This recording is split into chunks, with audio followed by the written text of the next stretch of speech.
अस्सलाम वालेकुम students, welcome to legal pathway YouTube channel. आज की वीडियो में हम डिस्कस करेंगे कॉन्स्टिट्यूशन ऑफ पाकिस्तान का इंट्रोडक्शन और प्रीएम्बल।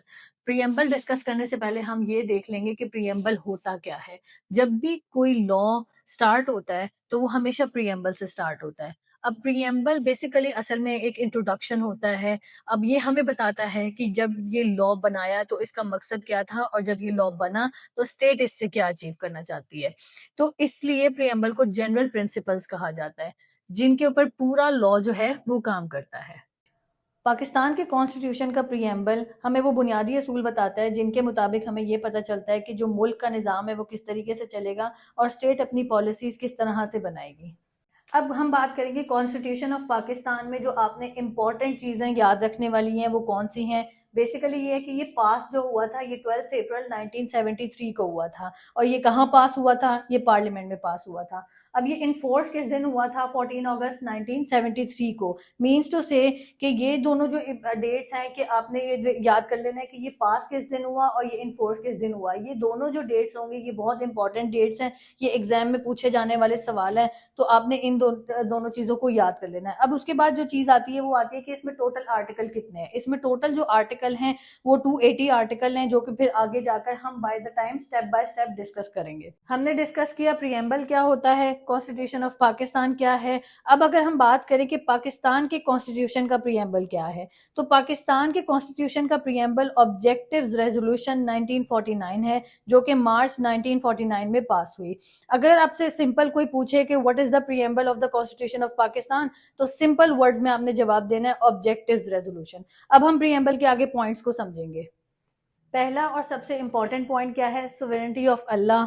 अगर हम इसके बारे में बात करें तो इससे सिंपल अल्फाज में अगर हम बात करें तो पूरे यूनिवर्स का मालिक सिर्फ अल्लाह ताला है। अल्लाह ताला अपने कानून कुरान और सुन्ना के जरिए देते हैं। हम इंसान अल्लाह ताला के खलीफा हैं और पाकिस्तान हमारे पास अल्लाह ताला की अमानत है, मतलब कि एक सेक्रेड ट्रस्ट है।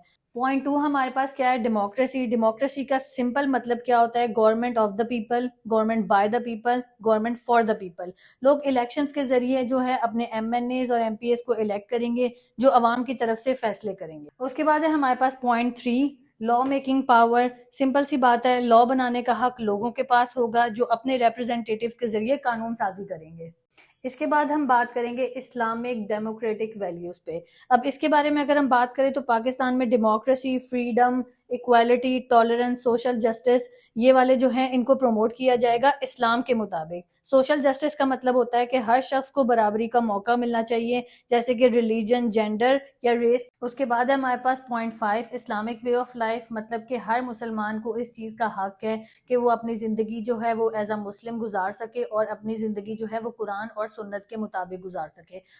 पॉइंट फाइव में जहां मुसलमानों को पूरी फ्रीडम दी गई है, इसी तरीके से पॉइंट सिक्स में माइनॉरिटीज को राइट्स दिए गए हैं। पॉइंट सिक्स जो है वो हमें माइनॉरिटीज के राइट्स बताता है। माइनॉरिटीज मतलब कि जो अकलियती बरादरी है।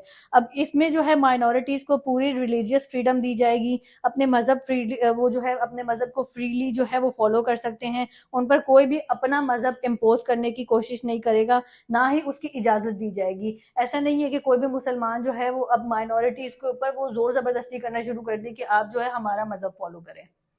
इसके बाद हमारे पास आ जाता है पॉइंट सेवन, जो कि है फेडरल सिस्टम। पाकिस्तान जो है वो एक फेडरल स्टेट है। इसका मतलब सेंटर यानी कि वफाक और प्रोविंसेस है यानी कि सूबे, दोनों के पास अपनी अपनी पावर्स हैं।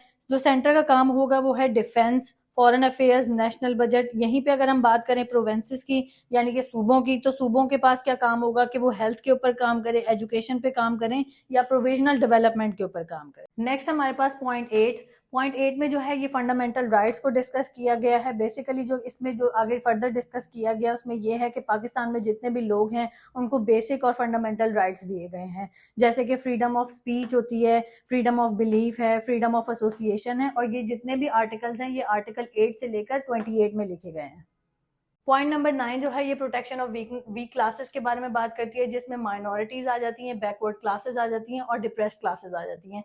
स्टेट का क्या काम है? स्टेट ने इनको स्पेशल प्रोटेक्शन देनी है। अब ऐसा नहीं होना चाहिए कि कोई माइनॉरिटी में है तो उनको कोई भी पाकिस्तान में किसी भी किस्म के हक से दूर रखा जाए, बल्कि इनका स्पेशल ख्याल रखना है कि उनको अपनी जितनी भी आगे रिलीजियस को अगर वो फॉलो करना चाह रहे हैं तो उसको करें, और आगे उसके अलावा कोई भी अपॉर्चुनिटी है वो उनसे इस वजह से मिस ना करवाई जाए कि वो माइनॉरिटी क्लास से हैं या बैकवर्ड क्लास से या डिप्रेस क्लास से। इन तमाम पॉइंट्स का मकसद ये है कि पाकिस्तान के लोग दुनिया में अपना इज्जत वाला मकाम हासिल करें और इंटरनेशनल पीस और प्रोग्रेस में अपना पॉजिटिव रोल अदा करें। आखिर में ये कहा गया है कि हम पाकिस्तान के लोग अल्लाह ताला को हाजिर नाजिर जानकर पाकिस्तान बनने के लिए दी गई तमाम कुर्बानियों को मद्देनजर रखते हुए कायदे आज़म मोहम्मद अली जिन्ना के इस विजन के मुताबिक कि पाकिस्तान एक इस्लामिक डेमोक्रेटिक स्टेट होगा और अपने रिप्रेजेंटेटिव को हम कॉन्स्टिट्यूशन के जरिए अडॉप्ट, इनेक्ट और इन्फोर्स करते हैं और अपने आप को ये कॉन्स्टिट्यूशन देते हैं। ये था हमारा आज का डिस्कशन, जिसमें हमने कॉन्स्टिट्यूशन ऑफ पाकिस्तान के प्रीएम्बल को डिस्कस किया। नेक्स्ट वीडियो में हम आर्टिकल नंबर 1 से स्टार्ट करेंगे।